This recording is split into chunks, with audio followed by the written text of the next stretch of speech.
Hi, it's Alex. I'm with Whitman OP, and I'm going to show you guys how to use a WhisperLite stove.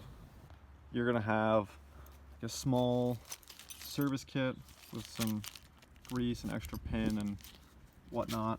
You're going to have your fuel bottle, you're going to have your pump, you're going to have a lighter, you're going to have the stove itself, you're going to have a windscreen, and then a little ground foil piece. On the pump, notably, they got this little toggle. This is what you're going to use to control how much fuel is going into the stove.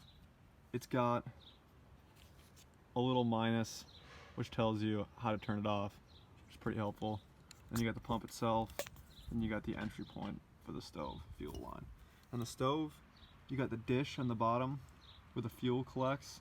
This model of WhisperLite has a little wick. That's not on all of them. It's not necessary. And then you have the fuel line. You have the clip that connects it to the pump, and then you have the little thing that goes into the pump with the cable that's in the fuel line. When you first get your stove, you're going to have your fuel bottle full of white gas and your stove. And you're going to want to take out your windscreen, your ground foil, the stove itself,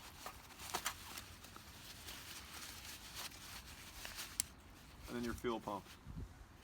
So the first thing you're going to do is unscrew the cap to your fuel bottle.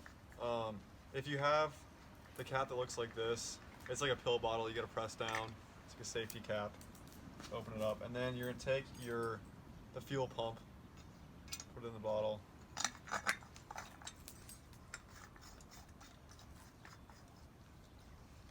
and then give it about 20 pumps.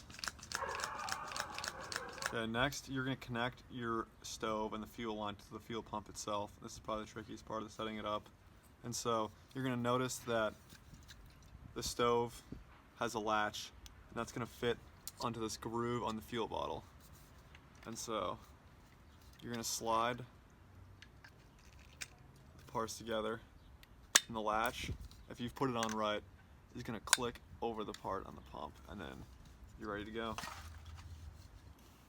Okay, when you put your stove down, you're going to want to make sure your area is clear of like dried detritus and stuff that could burn, because it's kind of a fire hazard. So you're going to put your ground foil down, clear out any debris, make sure you're not going to start a forest fire, and then you're ready to go. When it starts to starting your stove, you're going to use the little nubbin that controls how much fuel goes into your stove to let a little bit of fuel into this little dish underneath the stove.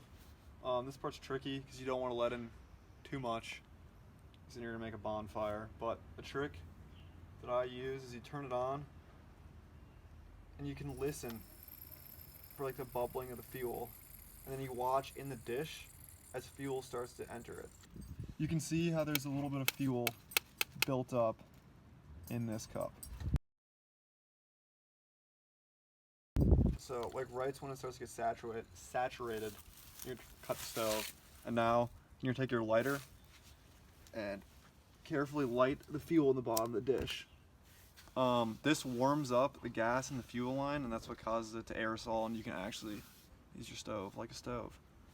So you're gonna wait till the fire comes below the top of the stove, and if you're really good, you can just turn the stove on and get it started. Otherwise, you can turn the stove on and light it from the top. Okay, so the fire started below the stove. You should turn it on now. It's daylight, so you can't see it, but it's definitely on. Put the fire screen back around.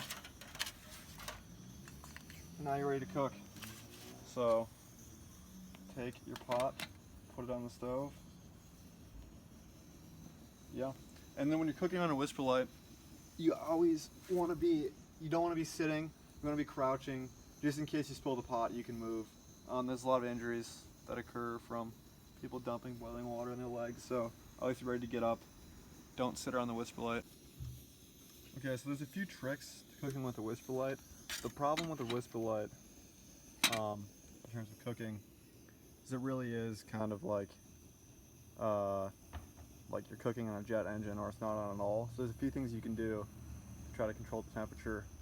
The first is to turn the stove off and let a little bit of air by unscrewing the cap. Make sure the stove's off when you do that, and then lighting it again from the top. If you're cooking with a fry bake or a light pan, you can do what's called a tower of power, where you construct the windscreen such a way that you can balance the pan on top, and then you're not cooking directly on the stove. But just remember, when you're cooking with WhisperLite, it's like cooking with a normal stove on high basically all the time, so careful not to burn delicious food.